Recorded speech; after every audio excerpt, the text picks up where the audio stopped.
Welcome to the Upreneur podcast for the University of Entrepreneurs. I am your host, Jeremy Straub.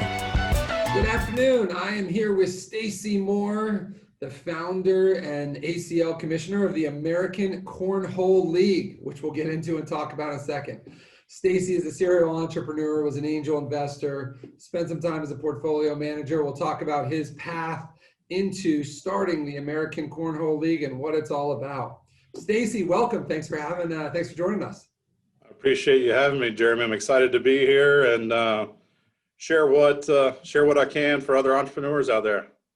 Well, you know, I loved researching the American Cornhole League for this podcast. So why don't we, before we get started and start talking about your path, talk a little bit about just what cornhole is. I'm hoping everybody knows if they've done any barbecue or tailgate, they're Right. probably aware of it, but maybe just kind of refresh their memory and talk about what cornhole is.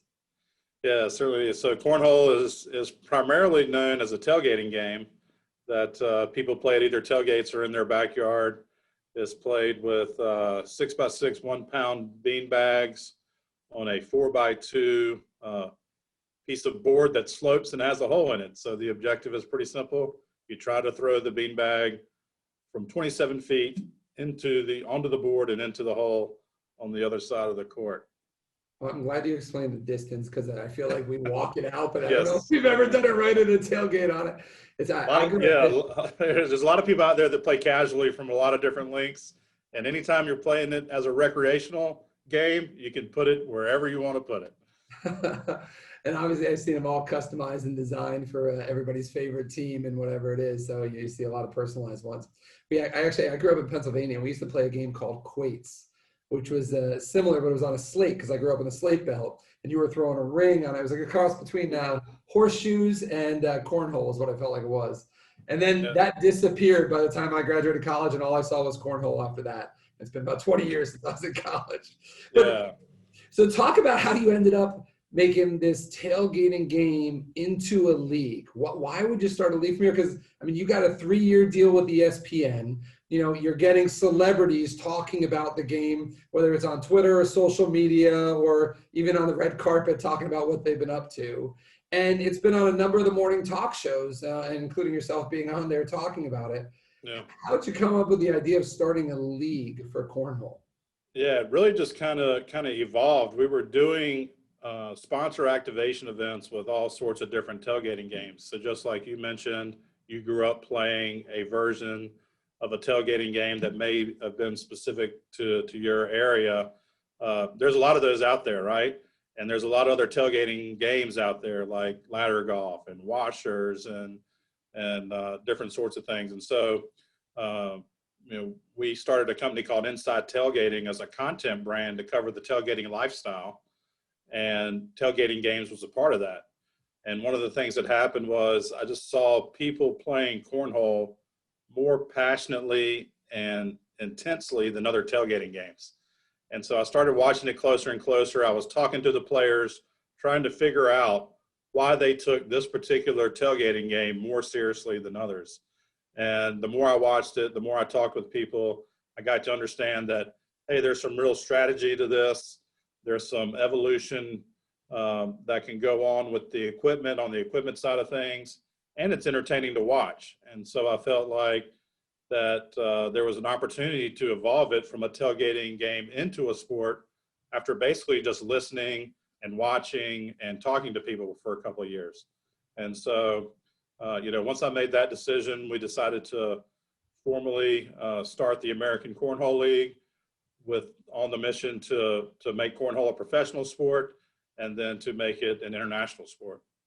I love how your research and development was just going to tailgates, hanging out with people, asking what's going on. I mean, that will make all entrepreneurs jealous, right? I mean, that is the best kind of R&D you can do is just hang out at tailgates. That's exactly what I was thinking about when you were saying it. So how'd you turn this into a business? Obviously, you before this, you were doing some angel investing, which we'll get into in a little bit of your background. But I'm curious, as we're talking about the ACL, how because most people might not know the business behind leagues. They understand it in an NFL or they understand like Major League Baseball and that, but you're starting out a small league, you got an ESPN deal, I'm sure there's some type of sponsorships now, but can you just talk a little bit behind what the business is of a sports league, or even a league like this that's just starting out?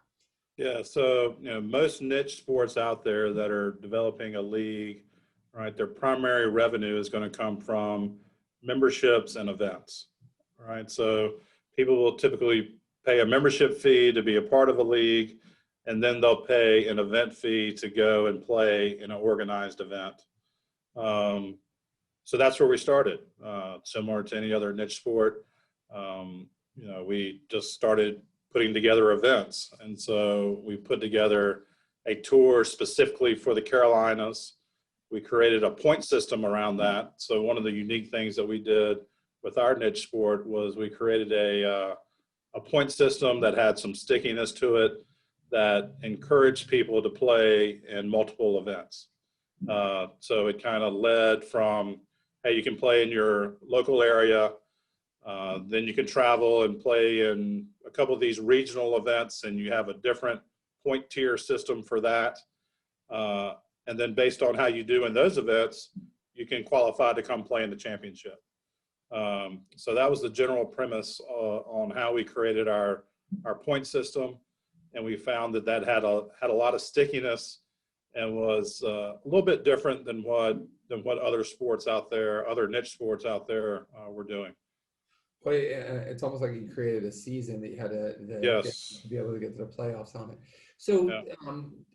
talk. And what's great about it is, I'm assuming as you did your research, anybody can play. You don't have to be athletic to play. You don't have to be a certain age to play. Yeah. There's not any particular advantage, and you can practice indoors, outdoors. It doesn't matter. So you have a pretty large market. But to talk through how did you start to do research and find out even the business model behind this? I don't know if you've invested in leagues before or not, but I didn't know that the money was made in membership events. I didn't know how leagues have succeeded or not succeeded. I would have thought sponsorships right off the bat, and that's not where I guess the money is right in the beginning. Yeah. So to talk through a little bit about what resources that you might have tapped into, or people you might have tapped into, or maybe just some strategic partners you put in place to be able to determine what the business model was going to be, and even to start to create that idea of going, let's do a point system. Let's get people to want to go to multiple events Right. to do this. Yeah. So, for me, I grew up as a competitive tennis player. And so a lot of my initial thoughts revolved around how the USTA is structured and how they were able to structure a self-rating system within tennis for the average player and the casual player. So if you equate cornhole similar to tennis as, quote, being a lifetime sport, many people will say tennis and golf, bowling, I think are examples of lifetime sports that have been around for a long time that people have played in an organized way, but recreationally in a non-professional way, right? So I looked at a lot of those businesses out there. And then actually early on in my career, I actually graduated from college in 3.5 years to go work for a semi-professional basketball league. That was a startup semi-professional basketball league, which gave me insight into a professional model in sports. I mean, obviously you can research NBA, NFL, this and that. But a big influence and something that I learned a lot from that I apply to what I'm doing here today was my experience in the startup of this semi-professional basketball team that was within the startup of an actual league. So we had both the actual Global Basketball Association was a startup league, and we were a startup team within that league. And so to be able to have that kind of experience early on and be able to attend those kind of meetings as a very young entrepreneur just was a great learning experience. Something that I believe was invaluable and a big part of what is making me successful today. Do you think that if you look back and go through, because obviously right out of school, you started to spend time in a league that was probably just starting to figure out how to be profitable and make money. Maybe it never was, who knows? Never was it. Yeah, it shut down after a year and a half. So, so I had a failure right out of the gate. So you started kind of, and I look at, I remember my grandfather, I asked him, he was in the bakery business and he ran multiple bakery plants and worked as an executive for a large grocer, a publicly traded company. But I asked him how he got in the business. He said a 17-year-old decided for me. And what he meant was that at 17 years old, he decided to go work in a manufacturer plant as baker. And that's how he ended up 50 years later still doing it. And it was interesting, as you said, now you're running a league and you started a league, but you were involved in one right out of school. As you did angel investing and you invested in a number of different companies and saw a number of different founders, did you find that most of them, including yourself, ended up leaning towards really where they started to do start businesses or even make business well, was things that they were into early on and just kind of stayed with it? Or have you seen a lot of people move to other industries just from your experience as an angel investor? Yeah, very, very few startups have I run across where the founder did not have some level of experience in that particular industry. I think every now and then you'll run across, just some kind of savant that can be successful in any type of industry. And I think, and maybe you saw that some in the .com craze and with startups or, when apps were starting to get big, someone could develop an app for an industry that they didn't have any experience in, but they knew how to build a community or something like that. So like if someone knows how to build a community over on the technology side of things or in the technology industry, can that translate to building a cornhole community from a technology perspective? It probably can, right? So, but for the most part, entrepreneurs that I ran into certainly had some level of experience in the industry where they're trying to start a business.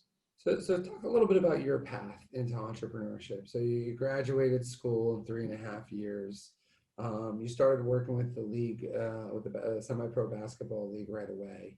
Were you an employee for a few years for a few different companies before you went off on your own?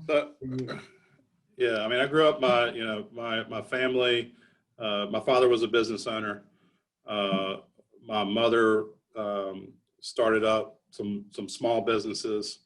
So while my parents were divorced, I did come from a family that owned and operated businesses. So that's what I kind of grew up with. Yep. And so I worked for my dad in the summers when I was in high school and college.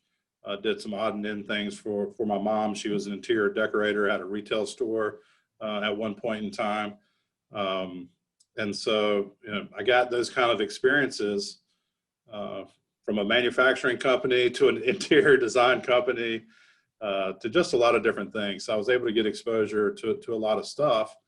And coming out of college was when my father and my grandfather were the founders of this particular team in Greensboro. So it was a family venture and a family failure right out of the gate. But we had another successful business called Sally Foster Gift Wrap that sold gift wrap to schools for fundraising program as a fundraising program. And we ended up selling that to a publicly traded company. And then after that, I went to graduate school, got my MBA in international business from South Carolina, and went to work for some large companies after that. So I kind of had some family business experience / entrepreneur experience early on, got my MBA, went and worked for some large companies, a large diversified textile manufacturer that I did some M&A work.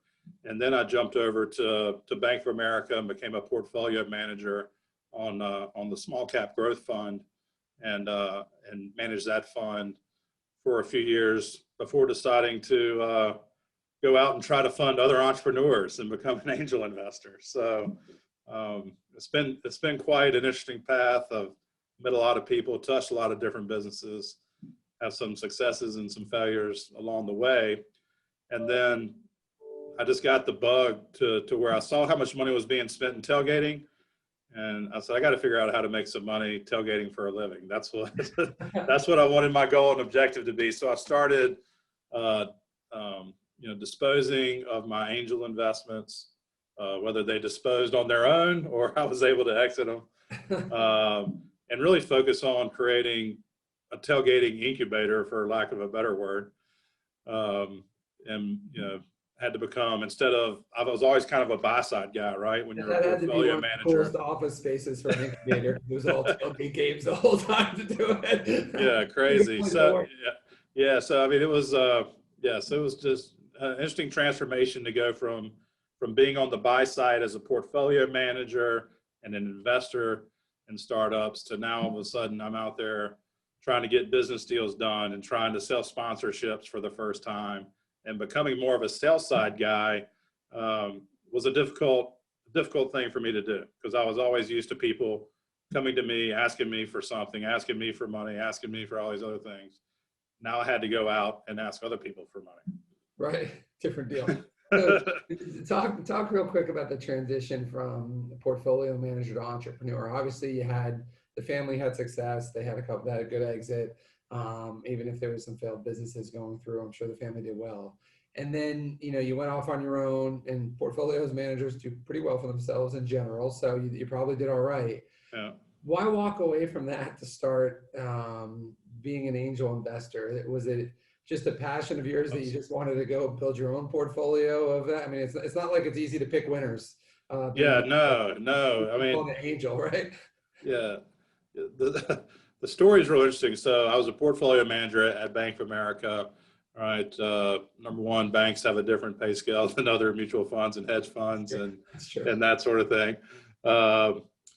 However, we were the team that I was on was extremely successful. I was fortunate to be a part of that team. We were the number one ranked fund in the Lipper universe, but we were a $1 billion fund and a $100 billion asset management platform. So $1 billion is a ton of money to me and you, I'm sure, right? It's a massive amount of money, but in the grand scheme of things, the way that Bank of America looked at it, not so big out of 100 billion. Yep. So they had a consulting study, and and so the consultant said small cap management is not a core competency of your asset management group. And so we were told that they were going to let our group go because we were the best performing fund in the portfolio of funds that they had. All the salespeople were in an uproar. So they actually ended up inviting us to come back. During this whole period of time, you know, I had started doing some individual angel investments. I had led an investment in a multi-sport complex development in the Charlotte area called the Charlotte Sports Center. And that was my first lead angel investment while I was at Bank of America. And I really enjoyed it. I really enjoyed doing it. It was a great partnership in business. And so once they said they were going to let us go, I had a choice of, okay, do I want to go to another asset management firm? Do I want to go up to New York? You know, what I want to do? Or do I want to just try to be an entrepreneur and invest in other startups like I've started doing? And so originally I was going to do a large seed fund, and Charlotte has a ton of capital, but not a lot of appetite for risk. Right. So it's all middle market banking and above, which I thought was an opportunity, but it turned out to be a hindrance where everyone's like, yeah, we're all about startups, but do you have $2 million in EBITDA already? I was like, well, that's not a startup. Right. So, but anyway, but I did start a very small friends and family angel fund. We made 8 to 10 investments through that fund. And like I said, I had to make the decision whether to go do that or come back and stay at the bank. It was a tough decision because I really enjoyed working for the bank. I enjoyed picking stocks. We were very successful. That would have been the stable way to go, right? Yeah. That would have been the stable way to go. I'm sure if my wife were to be on here and be honest, she probably said, I wish you would have stayed at the bank. Right. But she is actually at the bank, so she provides a level of stability for our family and has allowed me to go out and take some risk and have some successes and failures along the way. So you've kind of always gone back into kind of the sports side, whether it was raising that first money just for the sports arena in Charlotte or to getting into the American Cornhole League.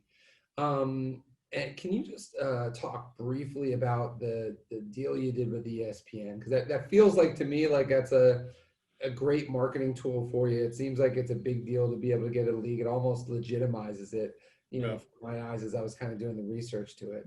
Is it difficult for a league to be able to get a deal like that, or did COVID kind of help? And I don't know if you got it recently because there was no sports on TV. And then I'm thinking, is this like ESPN the Ocho, where you're kind of throwing on, they want a lot of content and they're looking for random stuff to go through. Kind of talk through it a little bit.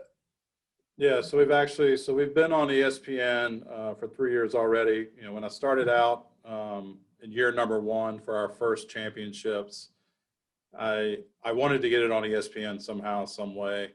My target was ESPN3, their digital platform, as a way to just try to, quote, legitimize cornhole as a sport, right? Because everyone knows cornhole is a tailgating game. They're like, oh, it's a drinking game, play at tailgates, yada, yada, yada. How do you convince people this is a legitimate sport? Well, the best way to do that is by showing them and by creating a telecast that showcases the skills of the top players in the game. So I knew that was going to be critical if we wanted to make cornhole a professional sport and grow beyond just it being, say, a niche sport, like you said, with that model where people are paying for memberships and to go play in events. To be able to attract sponsorships, you really have to be on television, or you have to be filling large arenas, or both, right? And the best case is that you do both, but at a minimum, to attract top sponsors, you got to be on television. I figured it was a 3 to 5 year plan. We did our first, we were able to talk ESPN into saying, okay, we'll give this a shot on ESPN3 on our digital platform. Not much risk for us if it's not good, yeah. Right? And so yeah, you can be on ESPN3 as long as you meet spec and you're willing to invest the money on the production side and everything else. So ESPN, right, they weren't going to help us at all. So 100% of the cost to do that production and everything and take that risk is on us.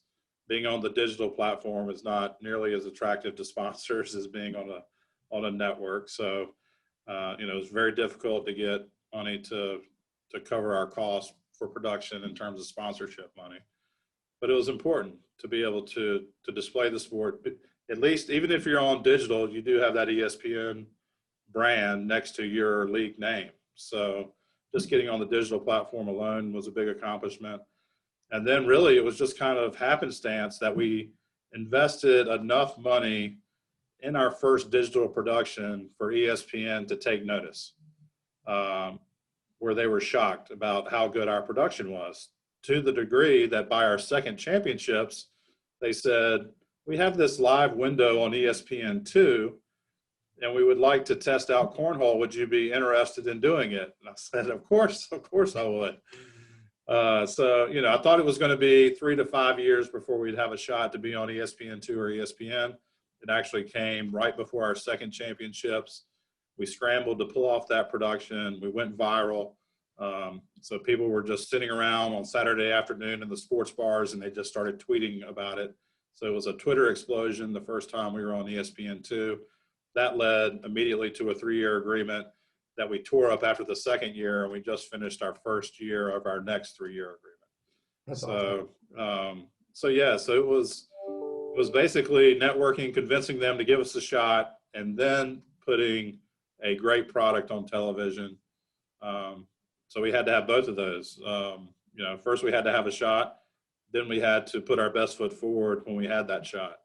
And you've had to spend a lot of money on production and getting things set up. The events, obviously, you're putting down payments on the events. You're getting staff to be able to work it. There's a decent amount of startup costs. I'm just trying to do the math in my head of getting this league up and running to be able to go through. And you talked earlier about that difficulty of moving from the buy side to the sell side, from you making investments to you asking in capital raises, whether it's friends or family or however you're deciding to do it. Can you just talk a little bit about what you've learned going from the angel investor side to then being on the entrepreneurial side and being able to build a business? What's been some learnings that you've had just being on both, and in particular as you've moved over to that, running a startup right now? Yeah, I think when you're starting up, one of the hardest things is to figure out how much capital you actually need.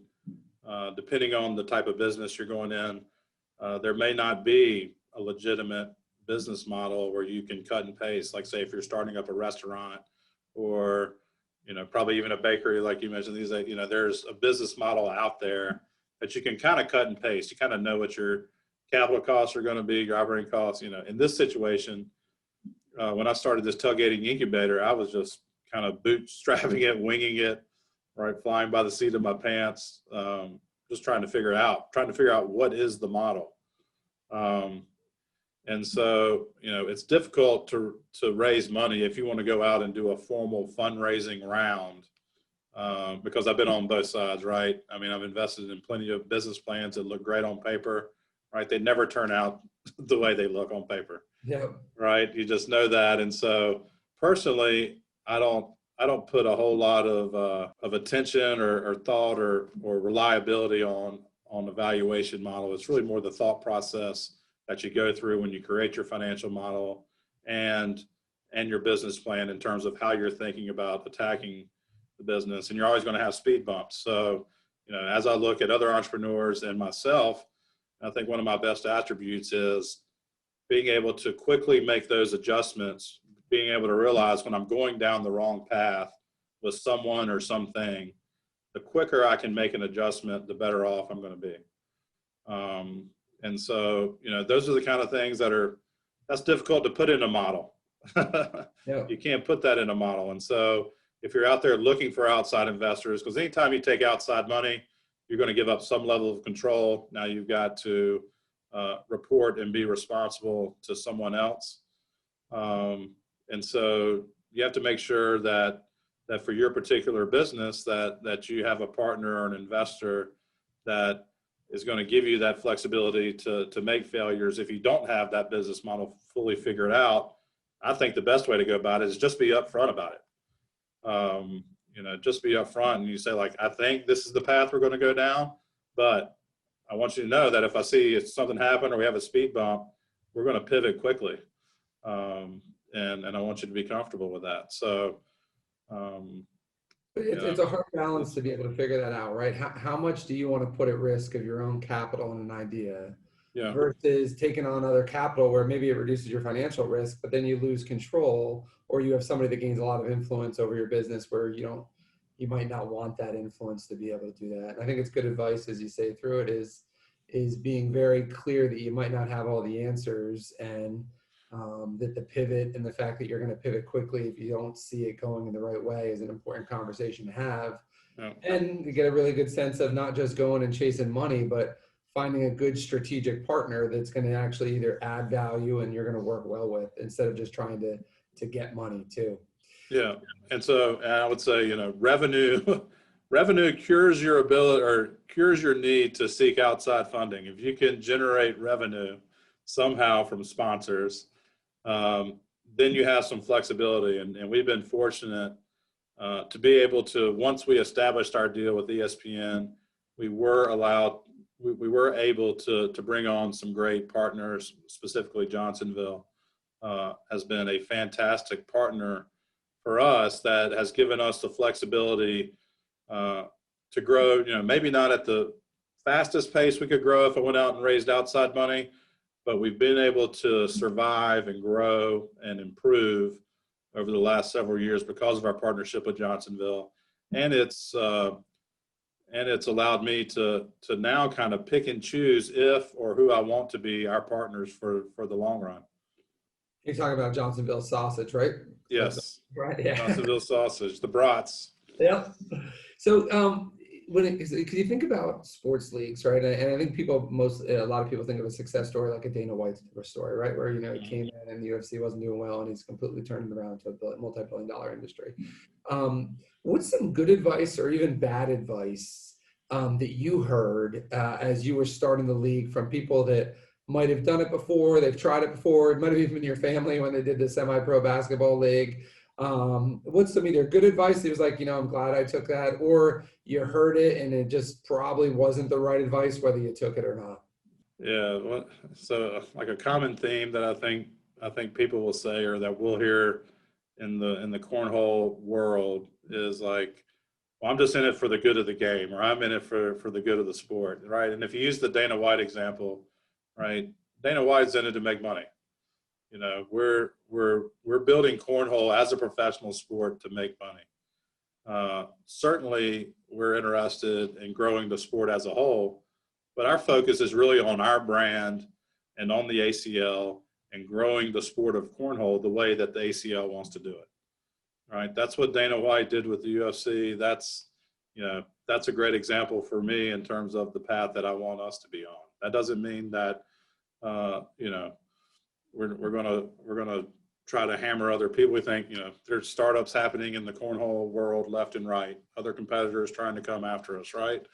And, you know, it's a free market. We welcome competition. That doesn't mean that we should go out and invest and support and market our competitors. So, you know, the people that give me that advice that say, you know, we need to be in a quote for the good of the sport and help out all these other startups that are trying to compete with us, that falls on deaf ears right now. Sounds like bad business. Yes, that's bad business. I would not recommend, even for the ones coming to compete against me, I wouldn't recommend that for you. You know, I think that there's plenty of opportunities in the cornhole world, just like in the MMA world. There's other leagues and organizations out there outside of the UFC that are successful, and I think the same will be true for our sport. Yeah. You know, so I think that so from our sport specifically, that's it. And then you know, really some of the best advice, or really the best phrase that still sticks with me today, is from my dad when he said, you know, people jump funny when it comes to money. And so I always remember that. That's kind of the lesson that you know, as people are asking me for this and that, or saying I should do this and that, you know, I like looking and seeing, you know, how funny they're jumping, so to speak. It's a funny way to phrase it. Yeah. So I mean, that's some great words of wisdom from my dad. So the last two questions for you.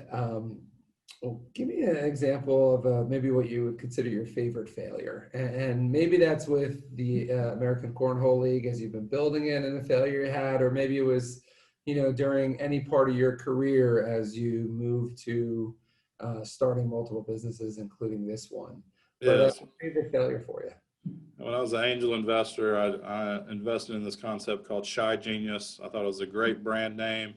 It was basically a suggestion box for companies to unleash the creativity of their employees. So, you know, the belief is, you know, some of your best ideas and suggestions can come from people that actually work for you.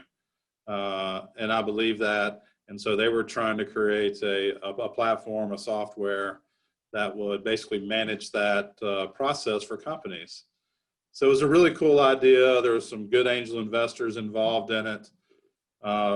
You know, they were passing the hat the third time to keep it alive.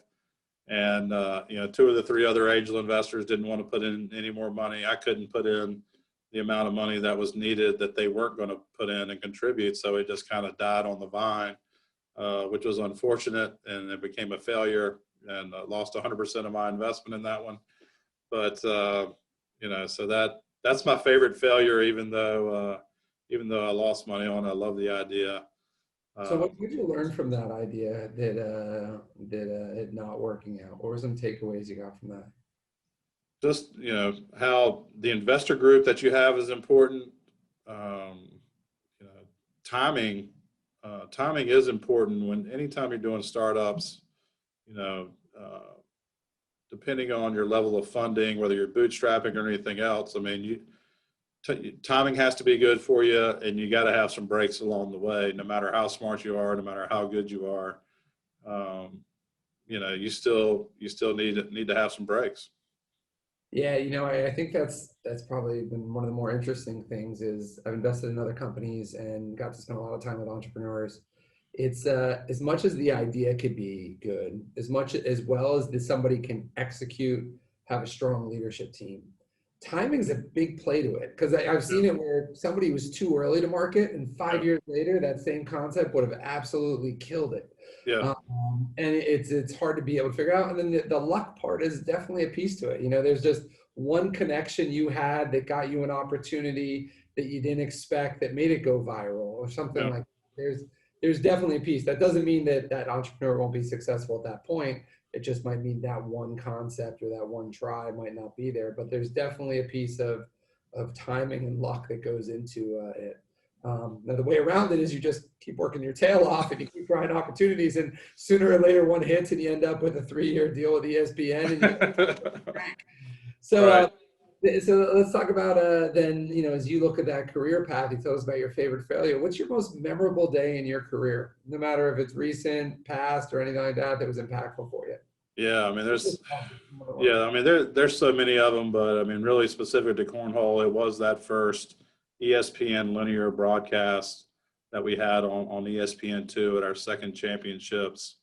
It was incredibly emotional for me. The production company came out of the trailer about halfway through the show, and he was kind of laughing. He's like, "Do you have any idea what's going on right now?" And I was like, "No, I'm just trying to make sure that our cornhole players show up on the broadcast court when they're supposed to, because it's like handhold. No one's ever been a part of a professional broadcast before in our sport. No one knows the fact that you have to be on time, right? Cameras don't wait for anyone. The network's not waiting for anyone. If you're not on the court on time, we're going to have to forfeit you, right? So I'm just trying to like herd cats during this first broadcast, and the executive producer comes out and he's like, "Twitter is going viral. It's blowing up." He's like, "The people on the other side up in Bristol at ESPN are laughing their asses off, enjoying this thing so much." And it was just like, I was like, wow. I was like, that is really cool to hear. And just, after we got through it, after it came back out, and it was like, man, that was amazing. It was just, it was just a big emotional rush for me to just have accomplished that and been through it. And I knew that was going to be a milestone event for us, right? I mean, I could feel how important that moment was for us. I had no idea what that was going to translate to in the future, but I know it was going to give us a lot of opportunities. That's awesome. I can't imagine when it started to go viral. It was absolutely not what you're expecting. You kind of expect it to be a long run trying to get everybody into it. Yeah. And see the excitement go through, which tells you were onto something that first day. You were walking around the tailgates. Yeah. More excited about this game and more into this game than some of the other tailgates too. So clearly your R&D wasn't just fun. It was also did something well and you figured it out.